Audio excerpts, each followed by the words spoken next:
Yo,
Can everybody hear me?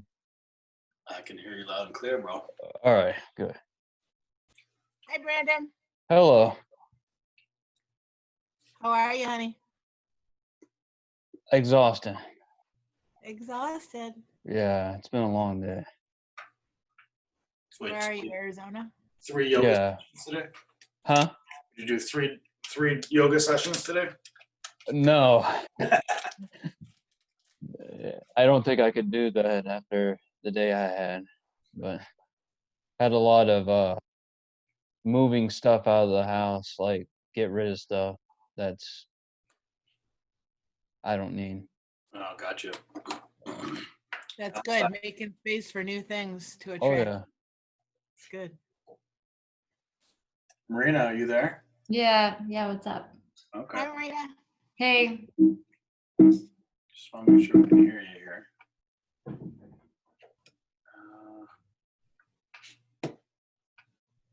Why can't we see your pretty face, Marina?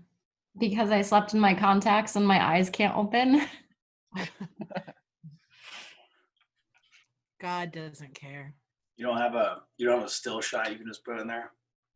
I don't know how to do that. I'm just kidding. Just hold a picture of you up in front of the camera. Oh my gosh, you guys want to see my eyes? I'll let you see my eyes. Yeah, I'll thank probably you. start Oh, no. crying any second. Oh, hi. Oh, Hi. no. I can't open them. Oh, Back to no. audio. Okay, we like the glasses. Back to audio. Yeah. Hey, let's just get started as always. If people come, they'll come. But this week, I want to talk about the power of neutral thinking. So it's something that a colleague of mine, long time, probably almost 15 years ago, I met. He's in the mindset space. His father, as well, was in psychology and wrote a book and was part of Chicken Soul, or Chicken Soup for the Soul. Remember that book? He did a forward on it. Anyway, his son has gone on, and he's a little older than me, in the same space, but he talks a lot about the power of neutral thinking and getting in a neutral mindset instead of positive or negative. Obviously we all know that we don't want to be in a negative mental space, but it's harder said than done. We've talked in the past about the science of that humans are that we have a really quick on anything. We have a really quick 3 negative responses to really anything we do before a positive one comes. And that's just part of our evolution of us protecting the human body. Like what is dangerous to us. It's not like negative thoughts like we think today, like is something bad gonna happen to me. It's just these quick little responses, negative, to warn the body before you go and do something. So it's already wired in us.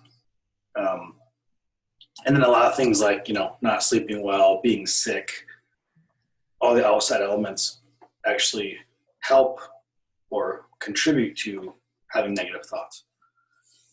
So science does tell us that negative thoughts do make an impact on our bodies with moving cells and actually contributing to depression, anxieties, things like that. But there is zero science that proves that positive thinking does the opposite. There's actually no science that proves that thinking positively changes that. Now, there's a lot of research around this, and there is sort of training programs, if you will, to get away from negative thoughts and go closer to what we call positivity. But really what it is the idea of neutral thinking. So I want to read a couple of things to you, and then how it relates to a couple Psalms I have, and then Luke 6:38. But as far as neutral thinking goes, I just want to read you kind of his definition. So it means accepting that when something good or bad happens, it happens, period. Instead of getting caught up in the negativity, you accept it for what it is and move on immediately. So it's very simple. He goes into depth on it, but it's a very simple idea of really just the acceptance of what is, right? Knowing that good and bad will always come, no matter what. There will be no such thing as getting rid of the bad in your life. It's impossible for any human. So being aware and accepting of the fact that good and bad will come every single day, no matter what. As long as you know that it's coming and you accept that it's coming, that you can make a decision in the moment quicker, accept what it is, good or bad, and then move forward. And this is what he talks about, this neutral space. So it's really, instead of just saying, let me think more positively, it's like, let me nip the negative in the ass, right? So let me nip that in the ass so it doesn't affect me moving forward. So it doesn't take me as long to get back on or recover or move forward. He talks about positive thinking. So like I said, there's not much science behind it proving anything happening to us physically. But when he talks about it being problematic, positive thinking being problematic, is because when something goes wrong, it has the potential to destroy that positive mindset. So if you're, I want to positively think my way through this next chapter, or like, even though maybe this pandemic's really stressing me out, I'm just going to think positively.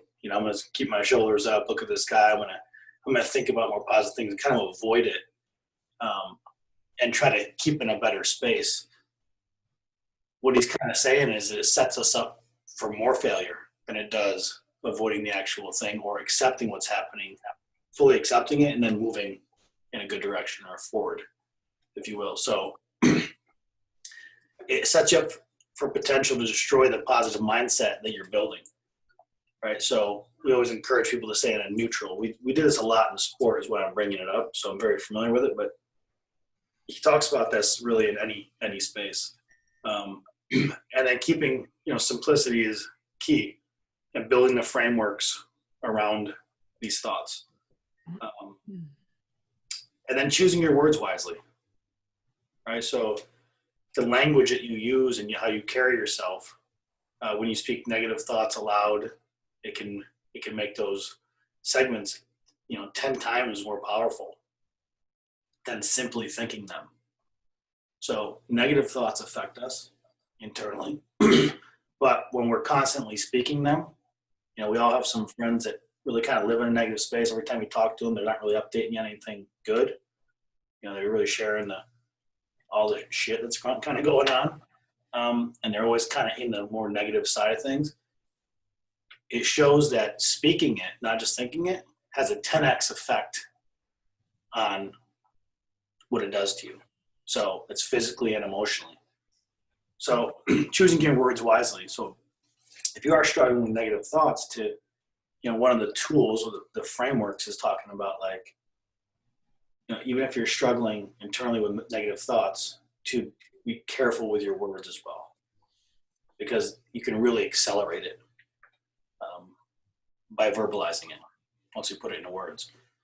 So I thought that's pretty prevalent to just share with people. But why I brought it up, because it leads into a couple of things I've been thinking about, and something we kind of touched on last week and the prior weeks, the acts of service and giving our time and giving all we can, especially now during what's going on, and looking at the abundance that we have and the good things that we do have, not what we lost. So again, trying to keep in a neutral space and be really aware of not what we're losing during this pandemic, but what we have. You know, what is it that we still have? What are we fortunate to be with? And I think if you took out all the things that people have lost or you've lost, and you look around at what you have, I think you'll realize that it is abundance. You know, relativity, it's abundance. Most of us have an abundance of things and joy and happiness and people around us. And I think we have more than we give ourselves credit for a lot of the time. I know for sure, just from my experience traveling all over the world, here especially, we are very privileged. We are very, if not even spoiled, in a lot that we have here. We have access to, even allowed to obtain in this country. There's a lot of places where you can dream it, but you still can't have it. You can get the money for it, but you still can't have it. You know, America is one of those places where everything's really at your fingertips. And it doesn't just have to do with money. So, you know, we kind of live in that world where we can really have anything we want. You know, if you look around where you're probably at right now and just look around your house and all the things there are, you know, the hat you're wearing, the shoes, these devices we're talking on, the supercomputers in our hands, which are phones. It's pretty privileged. You know, the fact that we can do this with one another. There's a lot of people that cannot even connect with people in their family. They can't connect with friends. They can't connect with community, period, besides the people that are physically in their space. So, you know, I think these all kind of tie in the abundance. Just want to read something from Psalms 65:11, which I think is great. I love this one. It's really short, simple, but powerful. So you crown the year with your goodness, and your path drip with abundance. So to me, it's exactly what we talked about last week, right? Like what you give is what will be given to you. Like what you put out every day, show up with consistency and long term. What you put out will come back around to you. Just like Luke 6:38. So right off the back of that, you know, give and it'll give and it will be given to you. A good measure, pressed down, shaken together, and running over will be poured into your lap. For the good measure you use, it will be measured to you. So again, just the more we give out, it returns. To go from faith, flip back over to science, is, you know, my notion of being able to really move and manipulate and change energy. I'm a big believer in, you know, and Amber will speak on this here in a second here too, but we can move and manipulate energy, you know, with our consciousness. Like it's powerful. Like it's not this not this sciencey thing like energy that turns a light on. You know, we're moving energy around the world constantly, and it's not a mystical thing. It's that your surroundings and the way we feel, that our presence, our energy is grounded, and we feel attraction and repulsion and this whole nine, these charges in every direction. Everybody has felt it, whether you're aware of that that's what it is or not. You've felt it before. You felt connected or hyper connected to something, or you've actually felt physical energy. Granted, you've probably been, I'm not sure, but you know, up in Sedona, there's these vortexes up in Arizona and Sedona. It talks about where energy of the world is actually meeting and going in a direction. It's actually twisting because the forces are going so hard at each other. And in these areas, these vortexes, they're all over the world, you actually see trees growing in twists like this. Like you'll never see. Like, and when you're there, it almost, when you leave, it almost feels like you've just been sucked dry of all your energy. You're so exhausted. And it's because you're not supposed to be in that field that much, right? That's why the trees grow in that way. But this is something we can move and manipulate amongst us and change and give. And when we talk about, give, and you will get, instead of focusing on what you need to get, it always comes around. The tough thing about that, what I just said, is a lot of us have this short-term idea of the things we want. We want them now. We want them sooner. I want it to be successful now. I want this to work out now. I want this relationship to happen now. I want this car now. I want this job to work out. I deserve this now. And I had a really interesting talk with somebody I looked up to in business. He's been doing it his whole life, older than me by 10 years. And like, the formula to success is it can't be skipped. It's consistency, long run, period. Being consistent in what you do for a long period of time. These people that like are found out, or like you think all of a sudden they're popular, or you're coming into your life and where you look and go, oh my God, why is their business so successful all of a sudden? Maybe that thing is successful all of a sudden. But I can promise you, if you look behind the scenes of most of those situations, it's consistency over time of just getting after it, going after it, trying, failing, winning, losing, over and over and over. And that's exactly what Jesus did, right? You think he never walked into a town and they didn't want him and didn't believe in what the shit he was talking, or thought he was a sorcerer, or you think every place he ever went was just like gravy, just, kind of, hey, yay, and go to the next one. Everybody, you do great things, you're going to run into problems. But for us to do our best, rest, reflect, and recharge are key. The 3 R's are like, to give our best to anybody, we have to rest, right? So to move energy, you have to have good energy built up. You can't be empty. Your tank can't be on dry if you want to move energy into somebody else that needs you, that actually needs it. So I'm gonna pass over to Amber. I didn't mean to talk about this before, but I'm gonna put it on her because I know she easily talks about it. So Amber, talk a little bit about the importance of being in somebody else's space and being in a negative energetical space and a positive and the importance of keeping your tank good for the energy pass or manipulation of energy.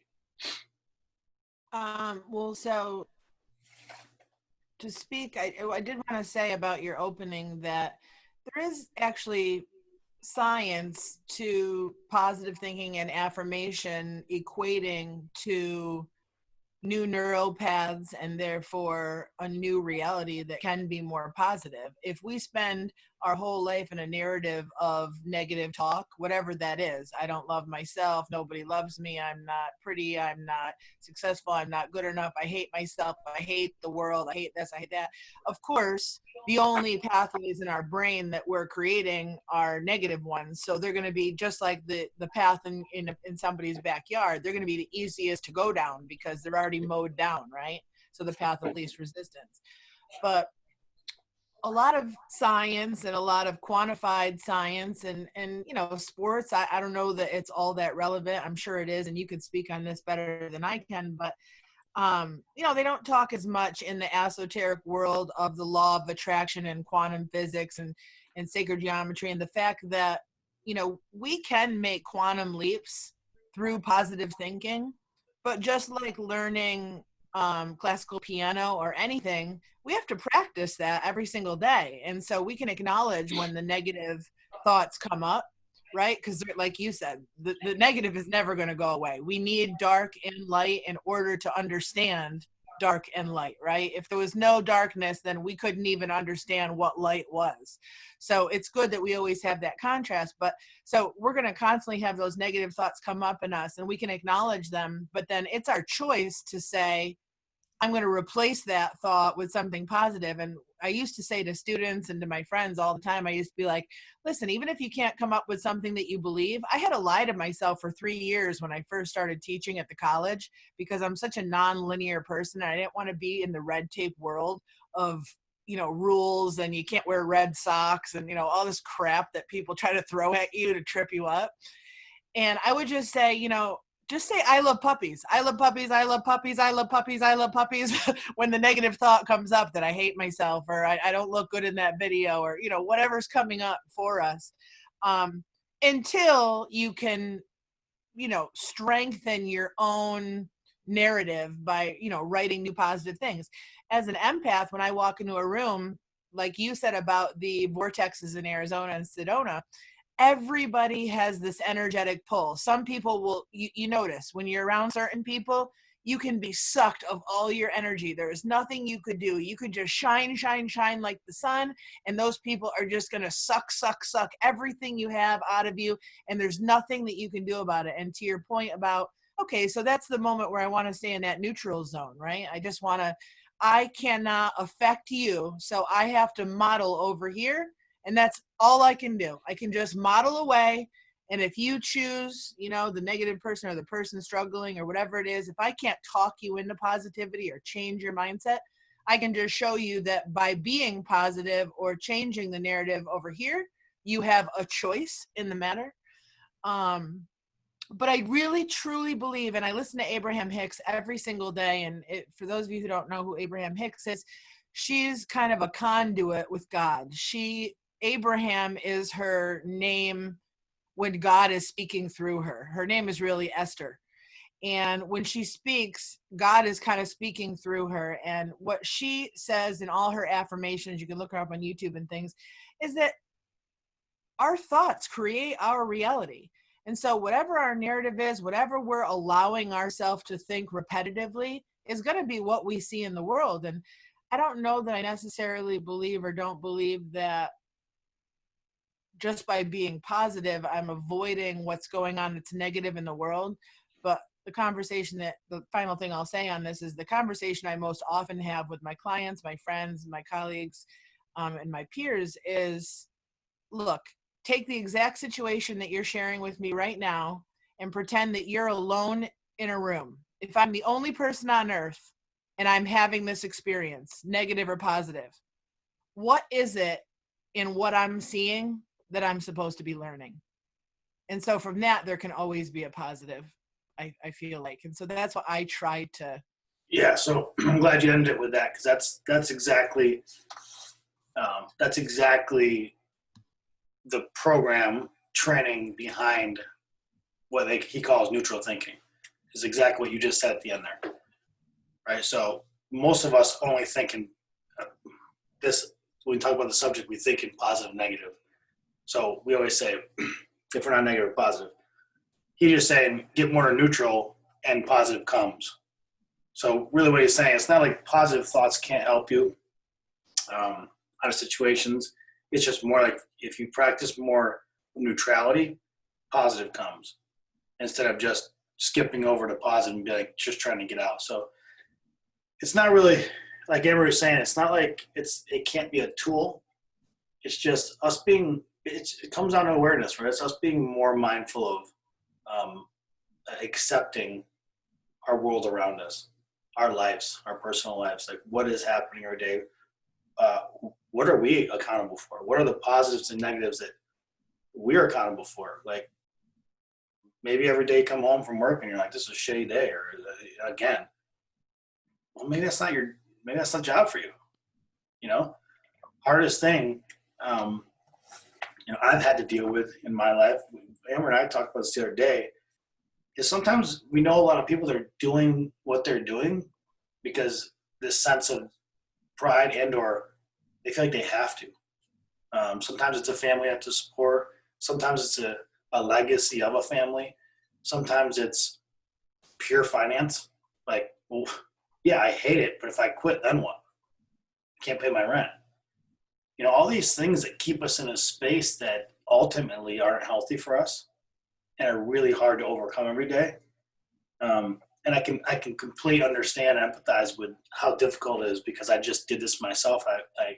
I left something that I built for years that I loved dearly, like a child.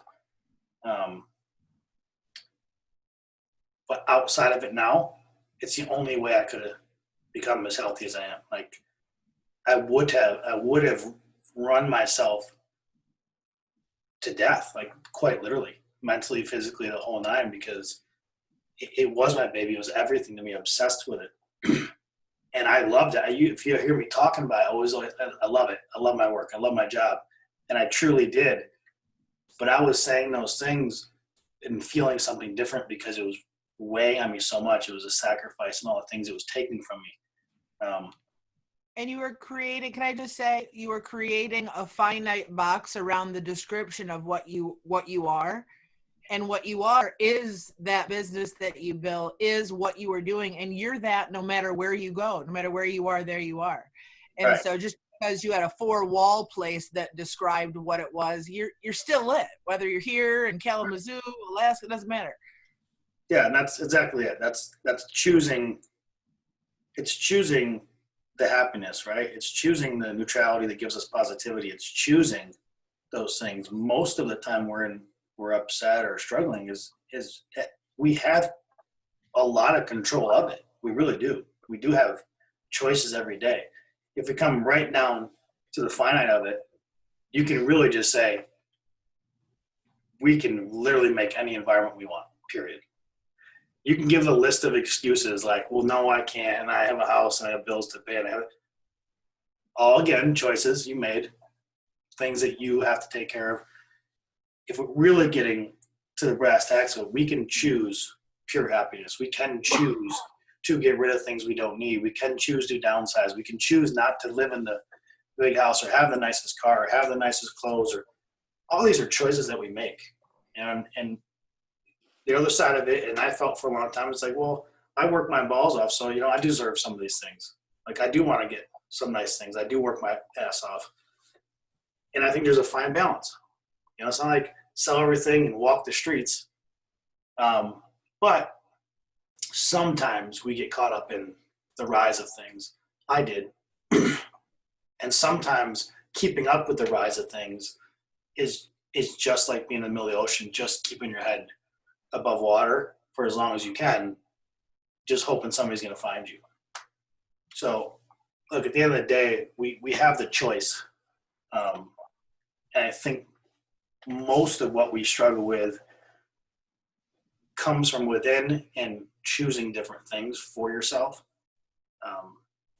And sometimes not. Sometimes there really is no other choice. Sometimes there is, look, this is my life. This is how I grew up. This is how my grandfather, sometimes that is it. And it's not a bad thing. It's just how to become efficient in that, right? Make sure you have time for your happiness. Make sure you pour back into the energy tank so that you can give some energy out. So you don't have to be just poured into all day by others. So, one thing, I listen to this guy, Gary Vee, all the time, and one thing he always says consistently over years, over every interview, is doing the right thing is always the right thing. Super simple. It seems redundant, like it's kind of a dumb saying even, because it's like no duh. But just say it over and over, like doing the right thing is always the right thing. Right? There shouldn't be a decision. I'm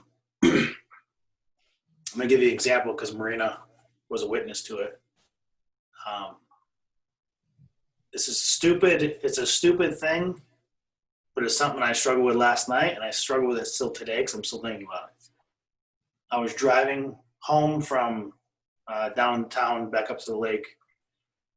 And when you get up in the lake, there's no service in your phone, and it's a long, dark roads. And when you turn off one of the main roads, you go straight up this hairpin and curve around this corner. It's like blind. And coming around the corner, right at the top of the curve, there was a car parked dead in the center of the lane was flashers on. Like I almost hit it. Like if I was going any faster or drive reckless, I could have smashed in the back of this thing. It was right after the blind spot. And I stop and we slowly go around it, and I don't see anybody in the car. Lights are all off, but just the hazards are on. We didn't see anybody coming up the road before. I kept driving. Nobody down the road. And the whole time I'm considering if I should go back, if I should pull over and try to push the car out of the way. And my mind's fighting back and forth because two things. One, it's on the most dangerous point of the road, period. I mean, I could have got out, started pushing it, and got hit by the car coming next. One thing that crossed my mind. Two, Amber had a situation, I don't even know how long ago, but similar situation, pulled up to a car and sitting in the middle of the road, hazards on, pulled up to see who's in it. So, all of a sudden, the guy freaked out, like jumped out of the car and tried to like chase her, like a crackhead. So these things run through our brain. So my point is, like, you don't always have to be a hero. The right thing is always the right thing. Sometimes just thinking the right thing and knowing it in your heart is the right thing. Doesn't mean you have to put yourself in danger. That's what I said about the human mind, right? Like we always think real quick before we make an ultimate decision. So we're not just dum-dums walking into traffic, right? That's the human brain and evolution. So you don't walk into traffic every day and get smoked. But I'm human. It bothered me. I thought about what if I didn't help that car, help move it, that the person came next was going faster and smashed into that and died. Couldn't call anybody, no service. So it was just a moment I wanted to share with you because it's like, we'll come across this stuff all the time. I'm not saying, always just do the right thing and walk out all the time. But as long as you're conscious of it and it's always in your mind, I think that is the start and is enough. You can't save the world one at a time, but we can do it collectively. And again, we can build the energy and we can move it and shift it. Thoughts are things. So that's all I got for today. Anybody want to say anything? Puffy eyes. Anyone want to say anything? This is my ferret. Oh my God. Hello, Mr. Ferret. He's been listening the whole time too. My ferret. Where's his glasses? Mom's friend Elaine, who's one of the most positive, light worker type, great positive people we know, after that whole weird thing when the Vikings stormed the Capitol, the acid-induced Viking storming, that was awesome, by the way. Anyway, yeah. So our mom's very, very good friend that lives up here on the lake, one of the reasons I'm here, she ends up, the next day she comes on Facebook first thing in the morning and she says, "Goodbye, Facebook.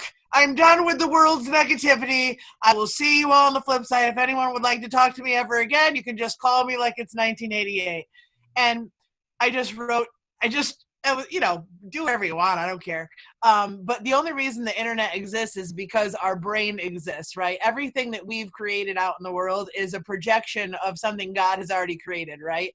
It's sacred geometry. Everything is already perfect. The cells, the nucleus, all the things, right? So a computer, the internet, all this crap that we're like playing with out here in the world, it's actually just a reflection of what's perfectly going on inside us with God only, and yet our giant ego thinks, look at what we built, like we're so smart, right?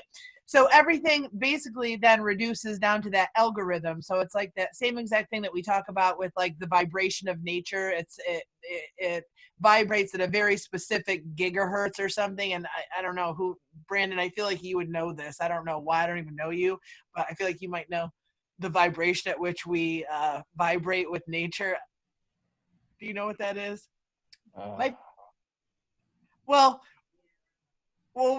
could talk about it again. It's 7 point something gigahertz or whatever. But anyway, the point is this: it's all the reason the law of attraction is what it is because it's all an algorithm, right? So my response to Elaine, our friend, was, why not just delete the bad people or the bad things you see? Like if Elaine were to come over and use my Facebook account, she would see nothing but like not. I'm being facetious here, and I'm going to go like to the opposite Fairy extreme. dust and butterflies.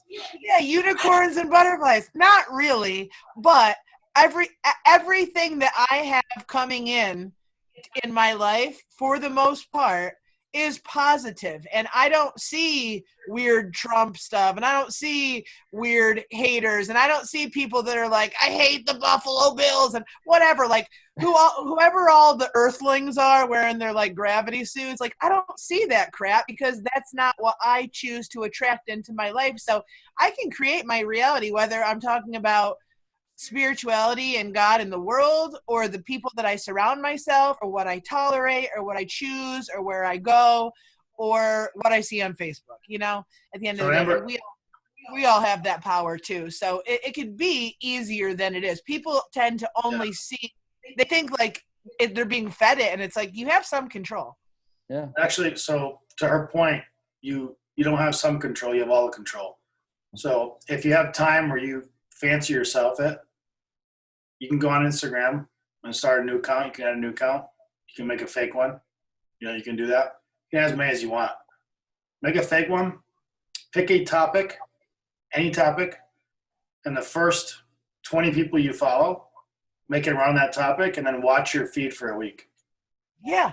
So it actually, the science of it from the tech companies, the algorithm is built around what you already are interested in will populate your For Your page, they call it, the FYP. So when you see stuff, it's funny to me watch like TikTok and Instagram and then watch the comments. I love reading comments of something that seems ridiculous. Like you'll see this girl do something ridiculous and like, well, that's not helping the world at all. Like, what is that? Like just dancing? But you'll see like if you read the comments, you're like, there'll be people hating like a storm and they're like, oh, why are you even on TikTok? It's what a waste of space and time. It's like, bro, you literally came up on your page because of the shit you are searching. Right.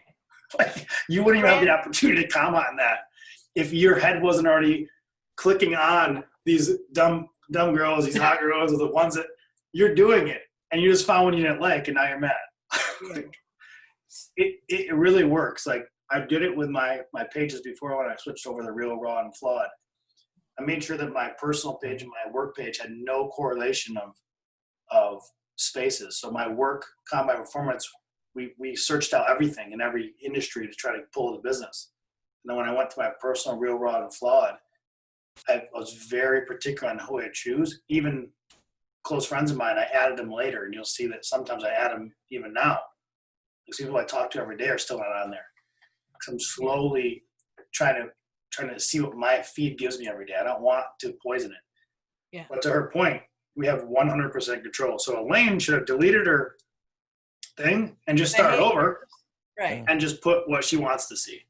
It's so as simple as that. It's the stupidest algorithm in the world, and it's very simple.